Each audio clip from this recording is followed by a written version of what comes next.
Dans cette vidéo, je vais essayer au moins à répondre à quelques questions que vous m'avez posées dans le commentaire. Ici, je vous partage mon expérience, les conseils, les astuces concernant Campus France, Parcoursup et autres. Comme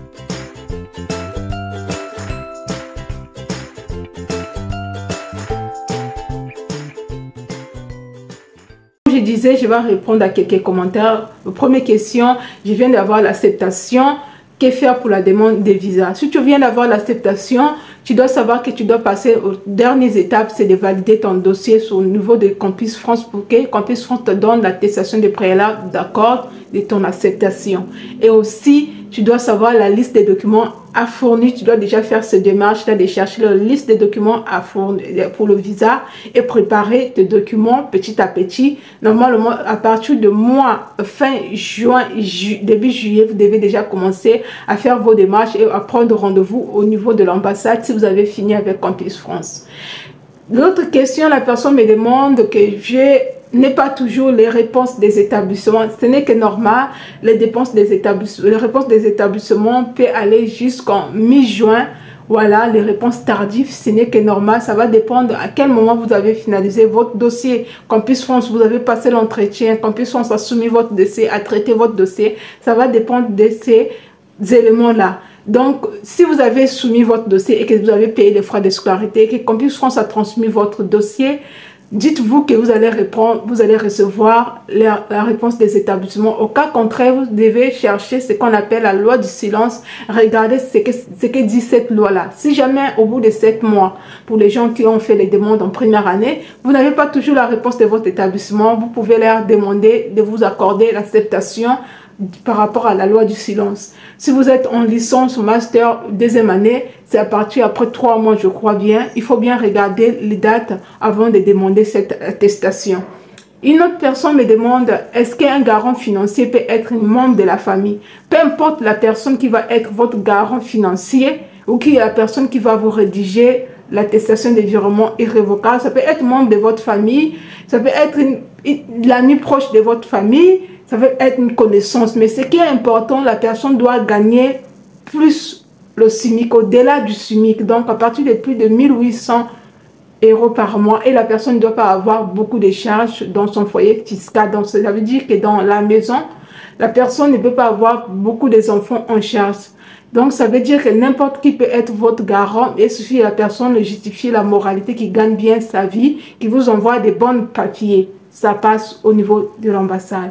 Il y a une autre question qui revient souvent, c'est la question de logement sur Paris. Il faut savoir que quand vous avez eu l'acceptation à Paris, vous pouvez chercher le logement dans l'Île-de-France ou dans Paris carrément. Parce que l'Île-de-France, la région parisienne, c'est bien desservie. Peu importe là où se trouve ton université, tu peux trouver le logement dans une autre ville. Par exemple, une personne qui a trouvé l'inscription dans l'université de Créteil peut trouver le logement, par exemple, dans, qu'on appelle ça, dans Marne-de-la-Vallée ou par exemple à Saint-Denis, peu importe. Mais les logements au niveau région parisienne, c'est un peu difficile parce que les logements coûtent cher dans cette région-là. Il faut savoir que c'est l'Île-de-France, Paris, c'est une région qui est bien desservie et tout le monde veut habiter à Paris. Donc le logement coûte cher à partir de plus de 500 € et plus. Les 500 €, ça peut être les colocations. Mais quand vous cherchez les studios, les contrats de bail étudiants, ça peut aller même à 700 € le mois pour un studio, oui, dans Paris surtout. Même à partir de 1000 € le mois pour un studio, 800 €. Donc, si vous cherchez le logement sur Paris et si vous avez des personnes qui peuvent vous aider pour trouver le logement en dehors des sites, je vais faire une vidéo spécialement pour les sites à laquelle vous pouvez chercher le logement. Surtout actuellement avec les Jeux olympiques qui arrivent, le logement sera un peu difficile à Paris pendant 2 mois, au mois de juin, juillet, parce que ce sont des mois où les Jeux olympiques vont se jouer sur Paris, donc ça sera saturé. Et même actuellement, il y a des bailleurs qui sont en train de faire sortir les étudiants, même le CROUS, libérer les appartements pour faire loger Donc, si vous cherchez le logement sur Paris, c'est maintenant que vous pouvez déjà faire des démarches. C'est maintenant que vous allez dans les sites pour voir quels sont les sites qui sont valables pour vous. Et aussi, il faut avoir des garants, des moyens qui justifient vraiment qu'on vous te donne le logement. Parce qu'il faut avoir un dossier solide quand tu cherches le logement à Paris, surtout en tant qu'étudiant, et avoir un garant solide, une personne qui gagne bien sa vie.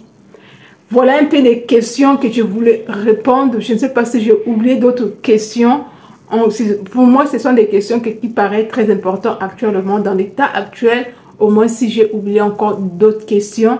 Et maintenant, concernant les lettres d'explication, vous pouvez écrire les lettres d'explication dans n'importe situation.